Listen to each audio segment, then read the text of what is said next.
دینا چاہتا ہوں.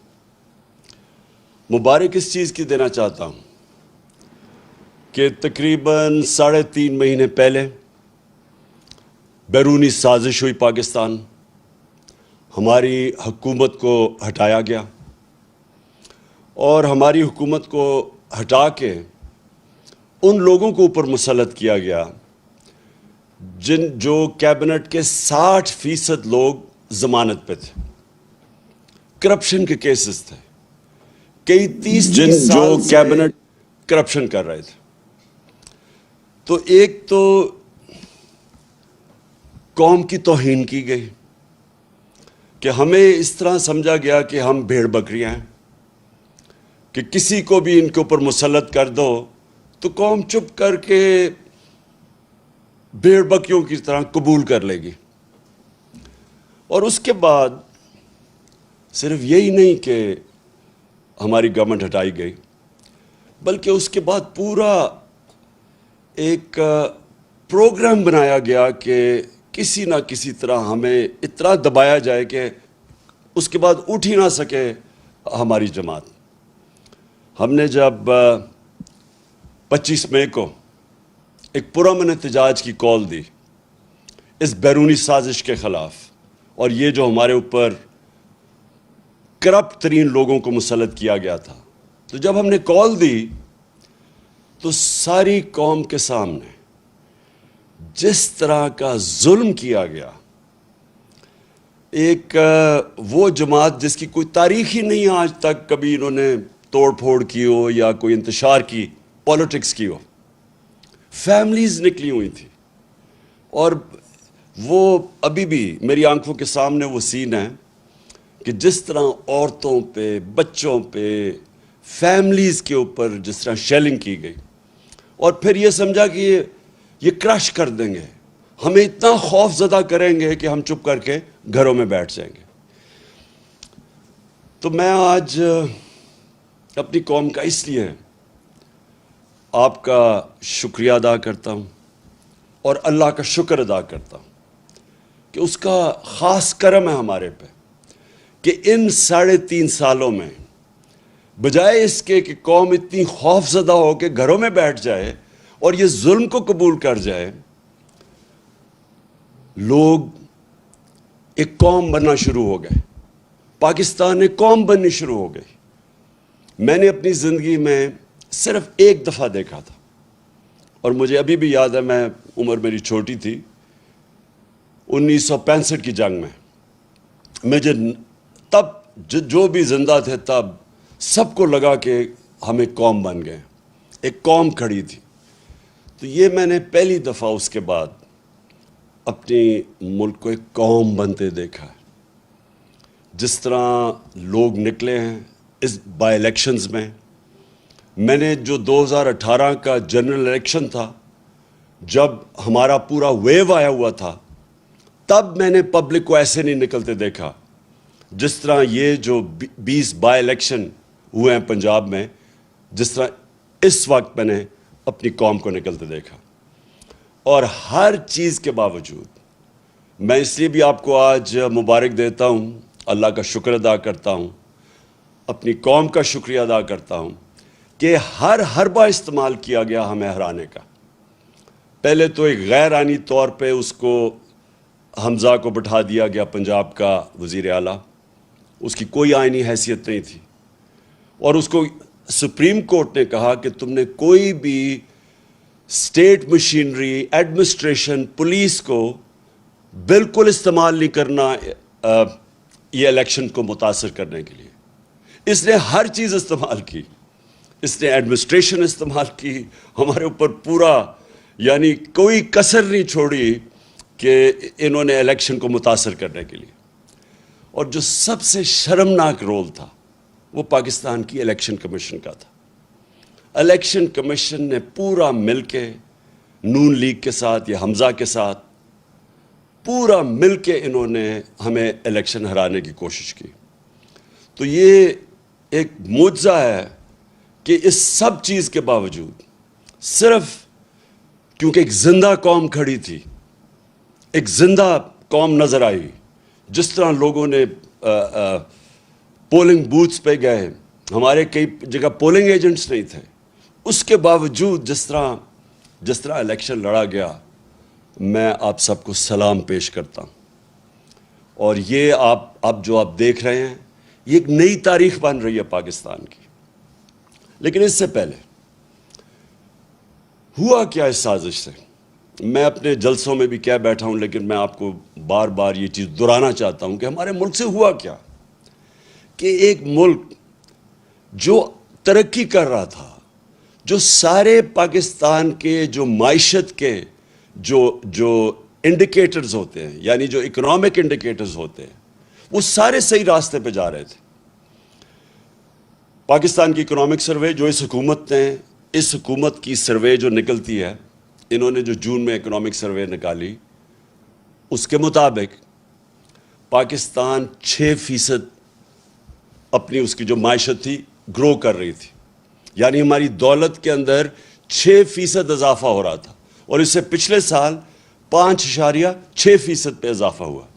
یہ 2 سال جو تھے, 17 سال کے بعد پاکستان نے 2 سالوں میں اس طرح کی ترقی کی, 17 سالوں کے بعد.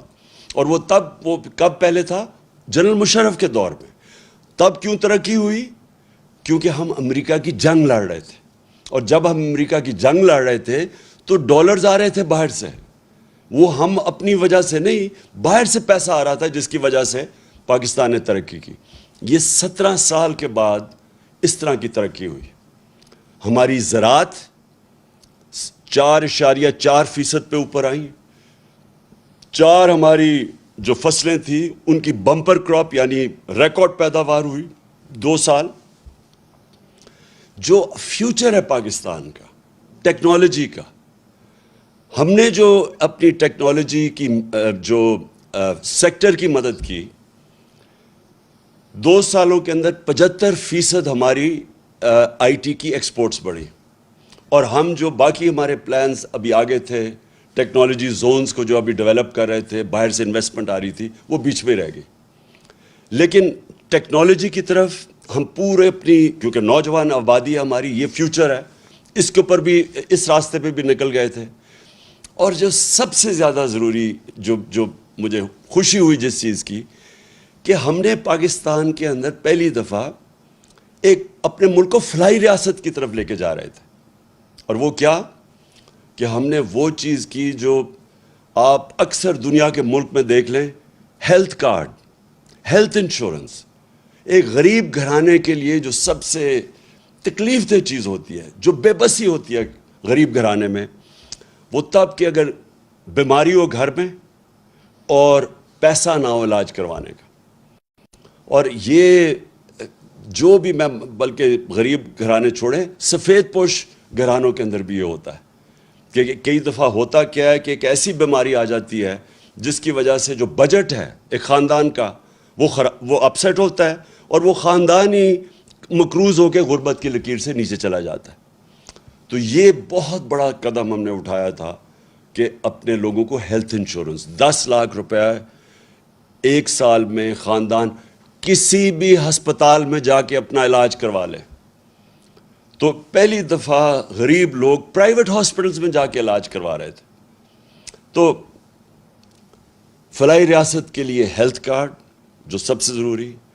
پھر ہم نے اپنے جو ہمارا احساس پروگرام تھا, جس کی پوری کوشش تھی لوگوں کو غربت سے نکالنے کی, وہ دنیا کے اندر اس کی پذیرائی ہوئی. ورلڈ بینک نے اس کو دنیا میں جب جو کرونا کے دور میں 4تھا پروگرام دیکھا جو سب سے کامیاب غربت کم کرنے والا پروگرام تھا, پاورٹی ایلیویشن کا پروگرام, 4تھے نمبر پہ ورلڈ بینک نے. اسٹینفورڈ یونیورسٹی کی ابھی رپورٹ آئی ہے کہ پاکستان کا جو احساس پروگرام تھا وہ پاکستان کو ایک فلاحی ریاست کی طرف لے کے جا رہا تھا. کامیاب پاکستان پروگرام. ہم نے 20 لاکھ خاندان کو نیچے قرضے دینے شروع کیے سود کے بغیر, گھر بنانے کے لیے, اپنی کوئی کاروبار شروع کرنے کے لیے, اور پھر کسانوں کو ہم نے دیا قرضے اپنی زمین کو بہتر کرنے کے لیے سود کے بغیر. یہ ساری چیزیں لے کے جا رہی تھی پاکستان کو فلاحی ریاست بنانے میں. اور یہ یاد رکھیں کہ اس دور میں کرونا ہوا پاکستان میں. کرونا جو دنیا کے اندر ایک ایسی بیماری ہے کہ ساری ایک صدی میں ایک دفعہ اس طرح کی بیماری آتی ہے, اور اس کی وجہ سے جو دنیا کے اوپر اثرات ہوئے, ہندوستان میں ہوئے, ایران ہمارے ساتھ ہمسایوں کو, اور وہ دیکھیں کہ جو پاکستان جس طرح اس مشکل وقت سے نکلا, تو وہ بھی انٹرنیشنلی اکنالج کیا گیا. World health organisation, world economic forum, ان سب نے اس چیز کو تسلیم کیا کہ پاکستان ان 3 ملکوں میں سے تھا جنہوں نے سب سے بہتر اس وبا کے دوران اپنی عوام کو بھی بچایا, بیماری سے بچایا, لوگوں کو غربت سے بچایا, دونوں طرف, اور پھر اپنی معیشت کو بچایا. تو ہم وہ نمبر 3 وہ ملکوں میں سے تھے جنہوں نے سب سے بہتر اس سے نکلے. تو جب پاکستان ادھر کھڑا تھا تب ہماری ٹانگیں کھینچی گئی, تب یہ سازش کی گئی, اور سازش کے بعد جو آج پاکستان کے حالات ہیں, 3.5 مہینے ہو چکے ہیں. سب سے پہلے تو یہ روپیہ دیکھیں کہ 53 روپیہ ڈالر سے گر چکا ہے. ہمارے 3.5 سال میں جو ڈالر کم ہوا تھا وہ 50 روپے تھا, یعنی روپیہ جو گرا تھا 50 روپے 3.5 سال میں. یہ 3.5 مہینے کے اندر 53 روپے گر چکے ہیں ڈالر پہ, یعنی کہ ہمارا روپیہ اور کمزور ہو چکا ہے. اور اس کا جو اثرات ہوں گے, اب ہر چیز مہنگی ہوگی, کیونکہ جو باہر سے آپ تیل لیتے ہیں وہ مہنگا ہو جائے گا, اس سے بجلی مہنگی ہوگی. گیس باہر سے لیتے ہیں جو ہم اپنے بجلی گھر چلانے کے لیے, وہ مہنگی ہوگی, اس سے بجلی کی اور قیمت اوپر جائے گی. اور پھر کوئلہ وہ مہنگا ہو جائے گا, تو اس سے ایک اور مہنگائی کی لہر آنے والی ہے. تو یہ سوال یہ ہے کہ جب ایک ملک ٹھیک چل رہا تھا, یہ کیوں اجازت دی گئی سازش کی؟ اور میں یہاں اپنے وہ ان طاقتوں سے پوچھنا چاہتا ہوں جو روک سکتی تھی اس کو, اور میں نے ان کو یہ آگاہ کیا کہ اگر اس وقت یہ سازش کامیاب ہوئی تو جو سیاسی بحران ہوگا, اس کی وجہ سے جو معاشی بحران آئے گا, یہ حکومت نہیں اس کا سامنا کر سکے گی. کیونکہ انہوں نے تو جب بھی یہ حکومت میں آئے ہیں, انہوں نے تو کبھی بھی معیشت ٹھیک نہیں کی. یہ یاد رکھیں, ڈاکٹر عشرت حسین کی کتاب ہے کہ 90 کی دہائی سے پہلے پاکستان ہندوستان سے بھی آگے تھا اور بنگلہ دیش سے بھی آگے تھا. جب سے یہ 2 خاندان آئے ہیں, ہم ان دونوں سے, ہندوستان سے پیچھے رہ گئے, بنگلہ دیش سے بھی پیچھے رہ گئے. تو ان کی وجہ سے تو ملک نیچے گیا ہے. اس لیے میں نے پوری کوشش کی بتانے کی بھی کہ ان سے نہیں سنبھالا جائے گا, اور آج ساری قوم کے سامنے ہے جو پاکستان کے حالات ہیں, اور ان سے نہیں سنبھالے جائیں گے.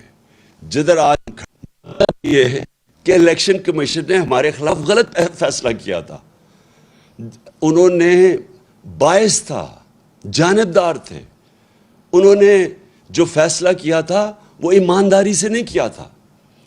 اس لیے ہمیں کوئی اس کے اوپر اعتماد نہیں. اور مجھے جو سب سے زیادہ یہ الیکشن کمیشن کے اوپر اعتراض ہے کہ جب ہم نے کوشش کی پوری کہ الیکٹرانک ووٹنگ مشین لائی جائیں, تو اس نے پوری اس کی مخالفت کی. تو ہندوستان میں بھی الیکٹرانک ووٹنگ مشینز ہیں, ایران میں بھی الیکٹرانک ووٹنگ مشینز ہیں, اور جو 2015 کے اندر جوڈیشل کمیشن بنی تھی دھاندلی کے اوپر, جسٹس سیف الملک یا ناصر الملک کے نیچے جو بنی تھی, جسٹس ناصر الملک کے نیچے, تو اس کے اندر ایک ہی چیز سامنے آئی تھی کہ جو ساری دھاندلی ہوتی ہے وہ ہوتی ہے جب الیکشن ختم ہوتی ہے اور اس کے بعد جب رزلٹ اناؤنس ہوتا ہے. تو جب آپ کے پاس الیکٹرانک ووٹنگ مشین آ جائے تو جیسے الیکشن ختم ہوتا ہے رزلٹ آ جاتا ہے, تو وہ ساری دھاندلی ختم ہو جاتی ہے. اور یہی وہ جو این جی او وہ جو کام کرتا ہے الیکشنز کے اوپر, پٹن, اس کی رپورٹ کے مطابق 163 طریقے ہیں دھاندلی کے, ان میں سے 130 ختم ہو جاتے ہیں الیکٹرانک ووٹنگ مشین سے. لیکن یہ الیکشن کمیشن نے پوری سازش کی, سیبوٹاج کیا, اور اس نے نہیں ہونے دی الیکٹرانک ووٹنگ مشینز. لہٰذا میری نمبر 1 ڈیمانڈ یہ کہ اگر آگے اب ہم نے نکلنا ہے تو سب سے پہلی چیز تو ہمیں ایک کریڈیبل الیکشن کمیشن چاہیے. نمبر 2, دیکھیں مشکل ہے, حالات ہمارے اس وقت مشکل ہیں, اور جس طرح جتنی دیر یہ گورنمنٹ رہے گی مزید اور مشکلیں بڑھتی جائیں گی, اور اس میں سے نکلنے کے لیے صرف اگر ہم ایک قوم بنے, قوم ہی نکل سکتی ہے. دیکھیں یہ میں آپ کو سمجھانے کی کوشش کر رہا ہوں کہ قوم اور ہجوم میں بڑا فرق ہوتا ہے. جب ایک قوم بن جاتی ہے تو وہ جب مل کے 22 کروڑ لوگ جب مل کے فیصلہ کرتے ہیں کہ ہم نے مثلا اپنے قرضے اتارنے ہیں, وہ اتار دیں گے اپنے قرضے.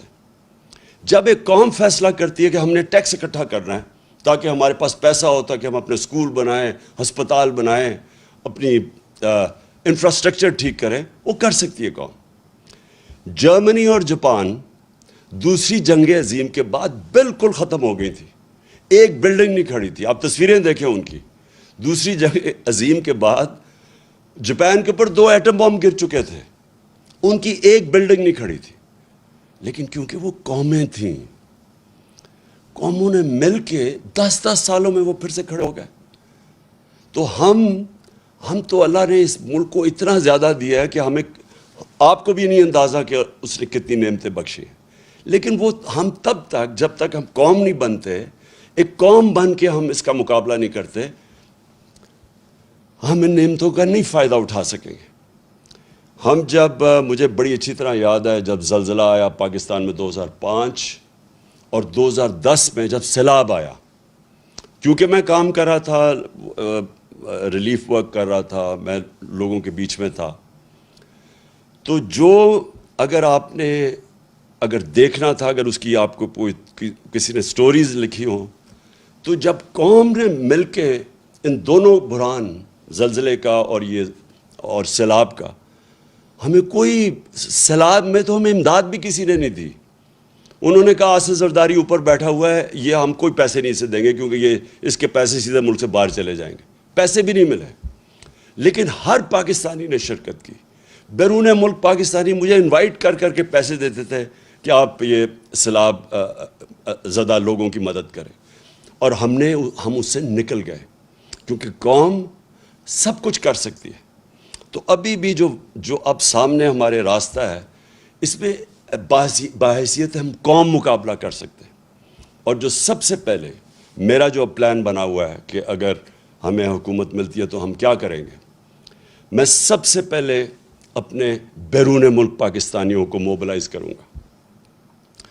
دیکھیں میرے پاکستانیوں, ایک چیز سمجھیں, ہمیں اندازہ ہی نہیں ہے کہ ہمارا کتنا بڑا اثاثہ ہے بیرون ملک پاکستانی. ہم نے آتے ساتھ ہی ان کی تھوڑی سی مدد کی کہ یہ جو پیسے بھیجتے ہیں, ریمیٹنسز بھیجتے ہیں, جو ہمارے لوگ باہر کام کرتے ہیں, ہم نے کوشش کی کہ بینک کے تھرو بھیجیں. پاکستان کی تاریخ میں سب سے زیادہ 31 ارب ڈالر کی ریمیٹنسز آئیں. ابھی ہم نے شروع ہی ہوئے تھے, ابھی ہم اور بھی ان کی مدد کر رہے تھے. ہم نے روشن ڈیجیٹل اکاؤنٹ کھولا تھا, ہم نے ابھی ان کے لیے پوری ایک پلان بنایا ہوا تھا کہ کیسے ہم نے ہاؤسنگ کے اندر ان کی انویسٹمنٹ لے کے آنی ہے. جو سب سے بڑا میرا پلان تھا, اور مجھے سب سے افسوس ہے کہ پہلا پلان سیبوٹاج کیا یہ آصف زرداری کی سندھ حکومت نے. ہم نے ایک بنڈل آئلینڈ ہے, اس کے اوپر ایک نیا شہر بنا رہے تھے, ماڈرن سٹی, اور بڑے بڑے انویسٹرز آ گئے جنہوں نے اربوں ڈالر اس میں انویسٹ کرنا تھا. تو اس سے ہونا کیا تھا کہ اس سے ایک تو کراچی جو پھیلتا جا رہا ہے اور جو مشکل, پانی بھی نہیں دے سکتے, سیوریج بھی نہیں دے سکتے, یعنی کراچی کا حالات جو کھنڈر بنتا جا رہا ہے. جب ایک پورا ایک ماڈرن سٹی جس طرح دبئی ہے, کیا وجہ کہ ہم دبئی جیسا ایک جزیرے کے اوپر شہر نہیں بنا سکتے. تو وہ پورے انویسٹرز بھی آ گئے. سندھ حکومت نے سیبوٹاج کیا, انہوں نے کہا کہ نہیں, ہم این او سی دے کے واپس لے لیا, اس میں ڈالرز آنے تھے. دوسرا جو راوی سٹی ہے, راوی سٹی لاہور کو بچانے کے لیے پرانا پلان ہے کہ 15-20 سال کا, اس کے لیے بھی لوگ آ گئے, انویسٹرز تیار, ابھی بھی انویسٹرز ہیں, پتہ نہیں ابھی وہ, کیونکہ جب سے ہماری حکومت گئی ہے مجھے نہیں پتہ, وہ بھی آ گئے. ایک عدالت نے 1 سال سٹے آرڈر دے دیا, آگے بڑھ نہیں رہے تھے ہمیں, تو رکاوٹیں تھیں. لیکن اگر دونوں جگہ پیسہ آ جاتا تو آج یہ جو ہمارا روپیہ گر رہا ہے یہ روپیہ نہ گرتا، کیونکہ ہمارے پاس ڈالرز آ جانے تھے باہر سے. تو کہنے کا مقصد یہ کہ اس طرح کے اور ہمارے پلانز ہیں. جو بیرون ملک پاکستانی ہیں وہ سب سے پہلے، اگر ہم ان کے لیے جو پیکیج میں تیار کر رہا ہوں، ہم جب ان سے جب پیسہ آئے گا تو جب تک ہماری ایکسپورٹس اوپر جاتی ہے، کیونکہ اس وقت ہماری امپورٹس زیادہ ہے، ایکسپورٹس کم ہے، اور ہماری ریکارڈ ہمارے دور میں سب سے زیادہ ایکسپورٹس ہوئے تھے، تو جب تک ہماری ایکسپورٹس امپورٹس کے ساتھ نہیں ملتی تب تک ہم بیرون ملک پاکستانیوں سے ڈالرز منگوا کے تو یہ پورا کریں گے، جو گیپ پورا کریں گے، تاکہ ہمارے روپے پہ پریشر نہ پڑے جو روپیہ گرتا جا رہا ہے. تو پہلی چیز تو میری یہ ہے کہ ہم نے اپنے بیرون ملک پاکستانیوں کو پوری طرح اس ملک کی، جو ہم اس بحران سے نکالیں گے، پوری طرح ان کی ہم مدد لیں گے، اور ان کا جو اربوں ڈالر ان کے باہر پڑے ہیں، یہ محنت کش لوگ ہیں، ان کا انشاءاللہ پیسہ لے کے آئیں گے. یہ کبھی بھی پیسہ جو ابھی حکومت میں بیٹھے ہیں کبھی ان کو پیسہ نہیں دیں گے. کیوں نہیں وہ پیسہ دیں گے؟ ابھی ریمیٹنسز نیچے چلی گئی ہیں. کیوں نہیں دیں گے؟ کیونکہ ان کو کہتے ہیں پیسہ پاکستان لے کے آؤ، اور یہاں سے یہ اپنا پیسہ باہر نکال دیتے ہیں. یعنی یہ کس طرح کی لیڈرشپ ہے کہ خود اپنے ان کے اربوں ڈالر باہر پڑے ہوئے ہیں اور دوسروں کو کہتے ہیں کہ پاکستان میں آ کے پیسہ انویسٹ کرو. کیوں بیرون ملک پاکستانیوں نے اتنے بڑے مظاہرے کیے ان کے خلاف؟ جب ہماری حکومت گرائی ہے، کبھی پاکستان کی ہماری تاریخ میں بیرون ملک پاکستانی اس طرح کبھی نکلے ہی نہیں باہر مظاہرہ کرتے ہوئے. کیوں وہ نکلے ہیں؟ کیونکہ ان کو پتہ ہے کہ ان کے اربوں ڈالرز کی پراپرٹیز باہر پڑی ہوئی ہیں، تو ان کو کہتے ہیں پاکستان پہ پیسہ انویسٹ کرو، یہاں سے پیسہ چوری کر کے باہر لے جاتے ہیں. تو ان کے ہوتے ہوئے کوئی باہر سے پیسہ نہیں آنے لگا، اس لیے یہ ہاتھ پھیلا کے پھرتے ہیں کبھی کسی ملک کے پاس. اور یہ واقعی اس قوم کے لیے شرمندگی ہے کہ ہمیں میرے دور میں جو مجھے سب سے شرمندہ ہونا پڑا کہ جب یہ خزانہ خالی چھوڑ کے چلے گئے تھے. آپ کو پتہ ہے سب سے بڑا خسارہ یہ چھوڑ کے گئے تھے، کرنٹ اکاؤنٹ ڈیفیسٹ جسے کہتے ہیں، 2018 میں. تو مجھے مجبوراً جانا پڑا اپنے دوست ملکوں کے پاس پیسہ لینے کے لیے. تو بڑا شرم آتی ہے، حالانکہ میں 30 سالوں سے شوکت خانم کے لیے پیسے اکٹھے کرتا ہوں، لیکن جب میں پاکستانیوں سے پیسے اکٹھے کرتا ہوں مجھے شرم نہیں آتی، کیونکہ پاکستانیوں کا ہاسپٹل ہے. لیکن جب کسی باہر والے سے، جس طرح مجھے پیسہ مانگنا پڑا پاکستان کے لیے، میں آپ کو یقین دلاتا ہوں کہ یہ میرے لیے تو شرم مجھے آتی ہے، لیکن یہ ہمارے ملک کے لیے برا ہے. وہ پاکستانیوں کی عزت نہیں کرتے جب جس ملک کے سربراہ جا کے دنیا سے پیسے مانگتے ہیں. اس لیے انشاءاللہ اس بار یہ ہم نے پلان بنایا ہوا ہے کہ ہم نے صرف اپنے بیرون ملک پاکستانیوں سے پیسہ اکٹھا کرنا ہے، اور ان کے پاس اتنا پیسہ ہے کہ ہمیں کوئی IMF کے پاس جانا نہیں پڑے گا انشاءاللہ. دوسری چیز دیکھیں، پاکستان کا جو سب سے بڑا مسئلہ ہے وہ ہے جس کو انگریزی میں کہتے ہیں رول آف لا، مطلب انصاف، مطلب قانون کی حکمرانی، مطلب کہ قانون کے سامنے سب ایک برابر. اصل میں جو ہمارے نبی صلی اللہ علیہ وسلم کی جو ایک حدیث ہے وہ سب کچھ کہہ جاتی ہے کہ تمہارے سے پہلے بڑی قومیں تباہ ہوئیں، جو طاقتور ڈاکو چوری کرتا تھا اس کو نہیں پکڑتی تھی اور کمزور کو جیل میں ڈال دیتی تھی، اور یا میری بیٹی بھی اگر چوری کرے گی تو اس کو سزا ملے گی. یعنی کوئی قانون سے اوپر نہیں ہے. یہ سب سے بڑی جنگ ہے پاکستانی. میرے پاکستانیوں سمجھ جاؤ، یہ ہے اصل جہاد اس ملک کی. جب تک اس ملک میں ہم انصاف نہیں قائم کریں گے، جب تک کہ یہ طاقتور ڈاکو ملک میں دندناتے پھریں گے، اور جب بھی ان کو کوشش ہوگی ان کو قانون کے نیچے لانے کی، یہ بلیک میل کریں گے، دھمکیاں دیں گے. یہ انہوں نے کیا تماشا کیا کل ہماری سپریم کورٹ کے ساتھ؟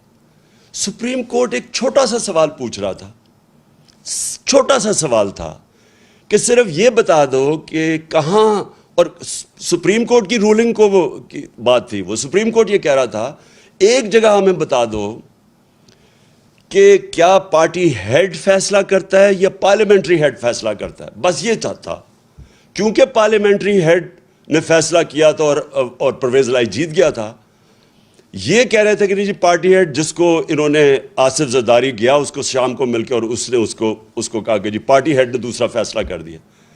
اب قانون کے اندر واضح سب کو ہے, کسی وکیل سے پوچھ لیں کہ کسی صورت یہ جو یہ کہہ رہے تھے وہ غلط تھا کہ پارٹی ہیڈ کا نہیں فیصلہ تھا, یعنی چودھری شہزاد کا فیصلہ نہیں تھا. کیا کیا انہوں نے نہیں کیا عدلیہ سے, سارے وہ ایک سے ایک بڑا ملک کا ڈاکو بیٹھ گیا ٹیبل پہ اور ایک سے ایک شروع ہو گیا برا, کوئی عدالتوں کو برا بھلا کہنا, تھریٹن کرنا, یعنی دھمکیاں دینا. اور یہی تھا جب نواز شریف کے یہ جو مریم کے نام پہ یہ جو فلیٹ پکڑے گئے پینما میں, یہ تو بیرونی انکشاف ہوا تھا. پینما کے جب جج بیٹھے ہوئے تھے وہ ایک ہی سوال پوچھتے رہے کہ یہ بتا دو کہ پیسہ, آپ نے کہا ہاں ہمارے یہ 4 بڑے بڑے محلات ہیں, بس یہ بتا دو کہ پیسہ کدھر سے آیا خریدنے کا.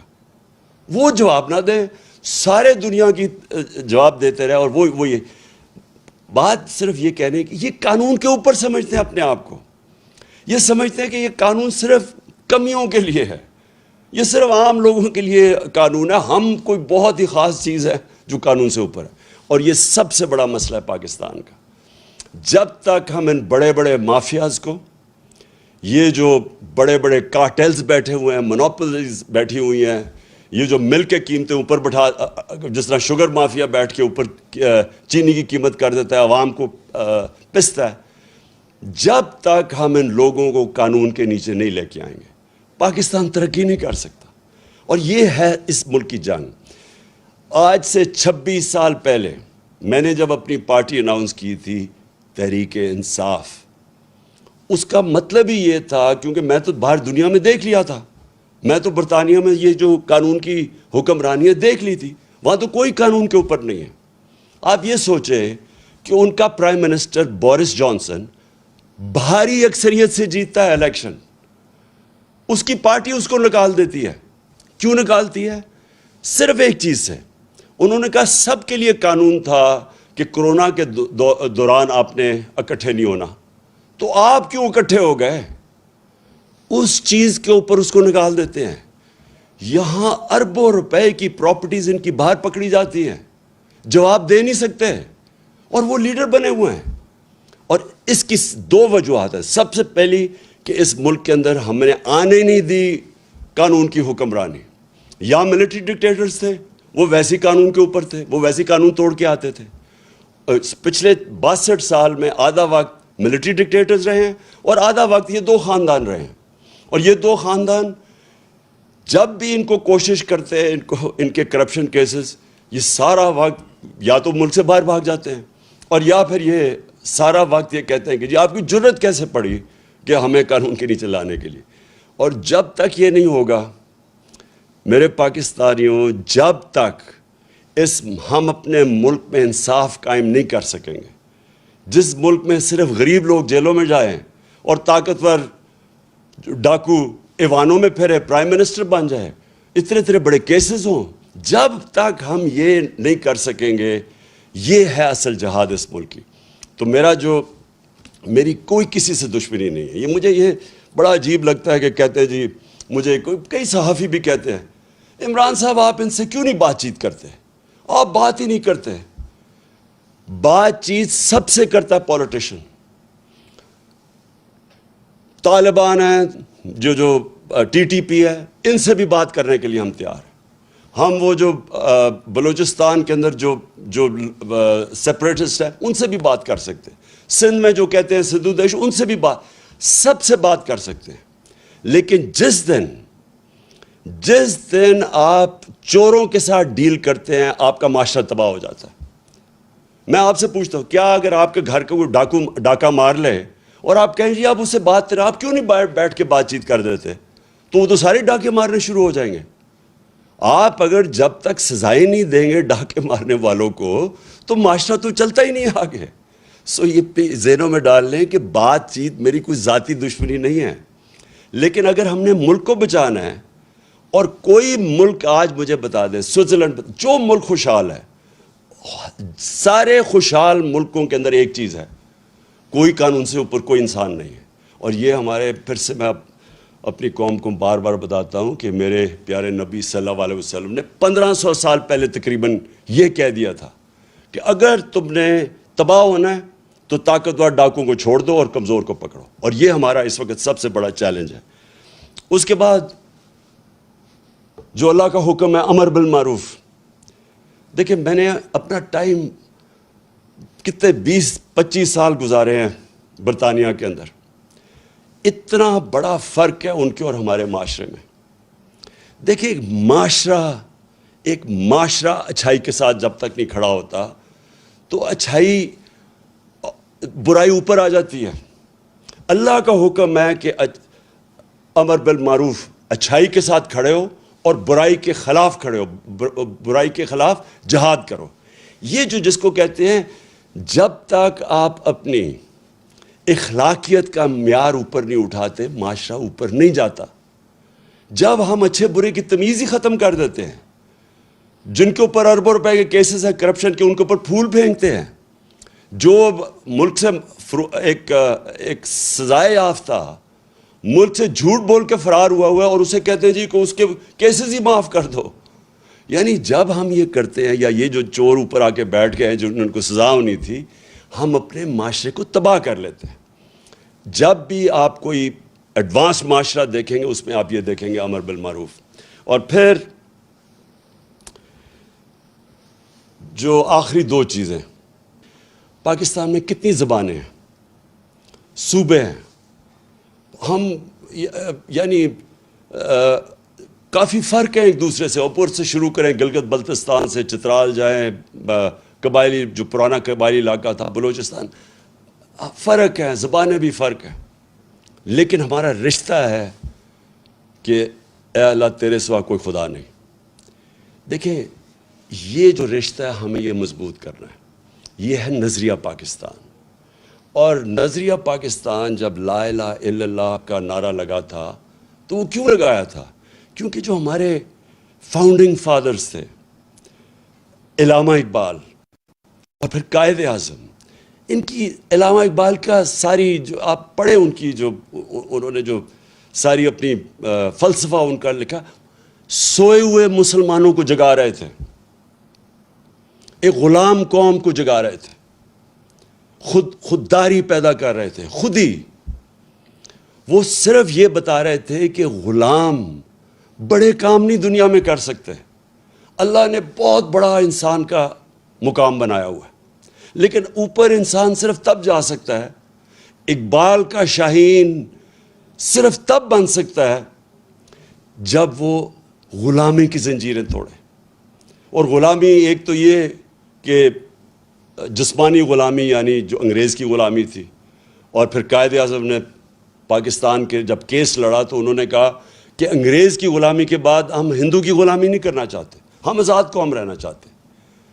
تو دوسرا اس کی غلامی وہ ذہنی غلامی ہے، اور وہ لا الہ الا اللہ وہ ذہنی غلامی ختم کرتا ہے۔ جو سب سے بڑی زنجیر ہمیں ہماری پرواز کو روکتی ہے وہ خوف کی زنجیر ہے۔ جو انہوں نے 25 مئی کو ہمارے اوپر جو خوف طاری کرنے کی کوشش کی تاکہ ہم سارے چپ کر کے بیٹھ جائیں گے، یہ سب سے بری زنجیر ہوتی ہے۔ انسان ڈر کے غلامی بھی قبول کر لیتا ہے۔ وہ خوف اس کی کیا ہوتا ہے کہ میں مر نہ جاؤں، کہ مجھے مار نہ دیں۔ میں نے جب پہلی دفعہ الطاف حسین کے خلاف آواز بلند کی تو ساری میری پارٹی آ گئی کہ جی یہ آپ نے کیا کر دیا، یہ آپ کو مروا دے گا الطاف حسین، کیونکہ خوف ہوتا ہے لوگوں میں۔ لیکن میرا تو ایمان ہمیشہ یہ ہے کہ جب سے میرے مہمان، ہمیشہ سے نہیں، شروع میں نہیں تھا، جب سے میرے مہمان آیا تو مجھے تو یہ پتہ ہے کہ قرآن میں واضح لکھا ہوا ہے کہ جب تک وہ آپ اوپر نہیں لے کے جائے گا جب تک اس کا فیصلہ نہ ہو۔ تو یہ انسان کو آزاد کرنے کے لیے اللہ نے اپنے ہاتھ میں رکھی ہوئی زندگی موت۔ پھر دوسرا خوف، میری رسک نہ چلی جائے۔ اب یہ جن لوگوں نے 25 مئی کو یہ جو پولیس والے اور رینجروں نے جو ربر بلٹس اور شیلنگ کی تھی عورتیں بچوں کے اوپر، ان کو پتہ تھا یہ غلط کر رہے ہیں، ان کا ضمیر تو بتا رہا ہوگا ان کو غلط ہے، لیکن ڈر رہے ہوں گے کہ ہماری نوکری نہ چلی جائے۔ دیکھیں قانون یہ کہتا ہے کہ آپ کوئی غلط کام نہیں کر سکتے قانون کے خلاف، چاہے آپ پولیس والے ہوں، چاہے فوجی ہوں، چاہے آپ گورنمنٹ سرونٹ ہو، جب اپنی نوکری کو بچانے کے لیے غلط کام کرتے ہیں، گناہ کرتے ہیں، یہ بھی ایک شرک ہے۔ آپ اپنے ضمیر کو جب بیچتے ہیں، لالچ کو پیسے دے کے آپ کو خریدتا ہے، یہ جو ابھی بکے ہمارے لوگ بھیڑ بکریوں کی طرح، یہ بھی شرک ہے، چونکہ اللہ الحق ہے۔ اور یہ جو خوف ہے ہمارا کہ جو مجھے کوئی ذلیل نہ کر دے، جتنی میرے خلاف کیریکٹر اسیسینیشن کی کیمپین چلائی گئی ہیں، جتنے پچھلے 26 سال میں انہوں نے میرے اوپر کیا کیا کیمپینز نہیں چلائیں، لیکن ذلیل نہیں کر سکتے، کیونکہ اوپر والے کے فیصلے کے بعد ذلت نہیں آتی۔ اور انہوں نے اتنا پیسہ خرچ کیا اپنے اوپر، آپ کے عوام کے ٹیکس کے پیسوں سے اپنے اشتہارات دیے، عزت نہیں ملی ان کو، کیونکہ اوپر والے کے ہاتھ میں عزت ہے۔ اللہ، جب آپ لا الہ الا اللہ کا دعویٰ کرتے ہیں تو اللہ آپ کو آزاد کر دیتا ہے کہ ایک سجدہ جس کو تو گراں سمجھتا ہے دیتا ہے لاکھوں سجدوں سے نجات۔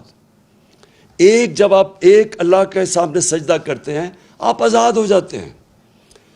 لا الہ الا اللہ انسان کو غیرت دیتا ہے، کیونکہ جب آپ سوائے اللہ کے کسی کے سامنے نہیں جھکتے تو لوگ آپ کی عزت کرتے ہیں۔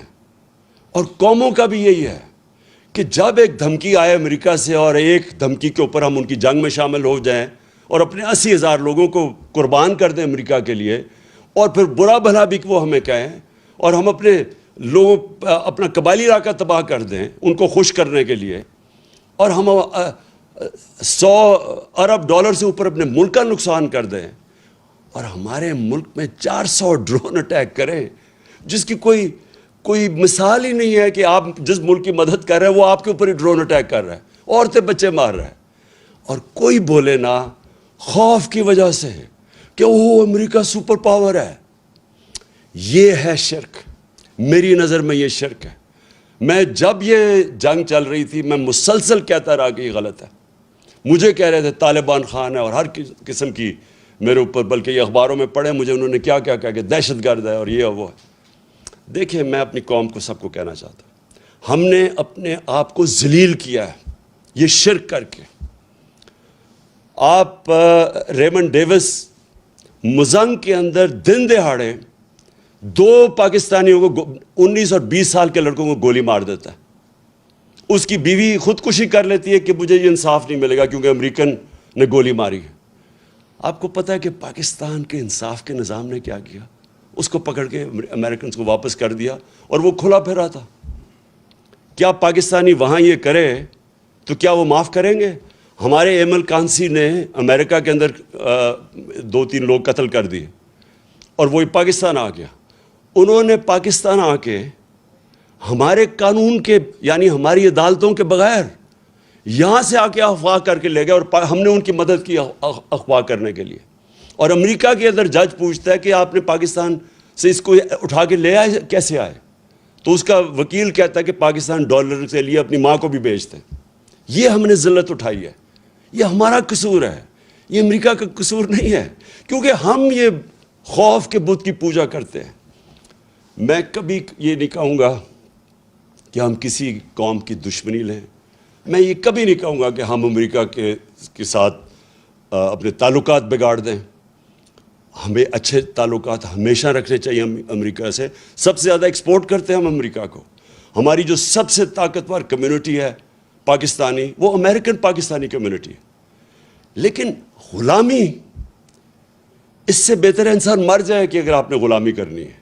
میں تو غلامی سے بہتر ہے کہ آپ کو مر جانا چاہیے۔ دیکھیں، ہمیں خوددار قوم بن کے رہنا ہے۔ ہمارے بڑوں نے جہاد کی تھی، جدوجہد کی تھی پاکستان کے لیے، اس لیے نہیں کی تھی کہ آج ہم ایسے بیکاریوں کی طرح پھریں کسی کے سامنے اور جھکیں کسی کے سامنے۔ تو میں آپ اپنی قوم کو یہ صرف کہنا چاہتا ہوں، دیکھیں، لا الہ الا اللہ کو سمجھیں، یہ ہماری قوم کو غیرت دے گا۔ ہم اپنے پیر پہ کھڑا ہونا سیکھیں۔ میں یہ جو آج آپ کے سامنے رکھ رہا ہوں، میں اس باری انشاءاللہ بیرون ملک پاکستانی ہوں، ان سے میں انشاءاللہ پیسہ اکٹھا کروں گا تاکہ ہمیں کسی اور کے پاس جا کے ہاتھ نہ پھیلانے پڑے۔ اور میں آپ کو ایک بات بتا دوں کہ ایک دفعہ ہم اپنے پیر پہ کھڑے ہو گئے اور سیدھے راستے پہ لگ گئے، ہم نے اپنے ملک میں یہ عدالتی نظام، قانون کا نظام ٹھیک کر دیا، یہ طاقتور ڈاکوؤں کو قانون کے نیچے لے آئے، مافیاز کو قانون کے نیچے لے آئے، اور اپنی عام لوگوں کی ہمارے میں احساس ہونا چاہیے کہ ان کو ہم اوپر اٹھائیں مشکل وقت میں۔ میں آج آپ کو کہہ رہا ہوں کہ یہ ملک، آپ کو کسی کو نہیں اندازہ کہ جتنی نعمتیں اللہ نے ہمیں بخشی ہیں، یہ کتنی تیزی سے ہمارا ملک اوپر جائے گا۔ میں آج آپ سب کا پھر سے آنے کا شکریہ ادا کرتا ہوں۔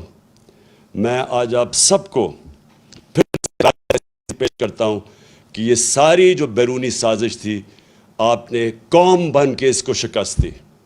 پاکستان پائندہ باد۔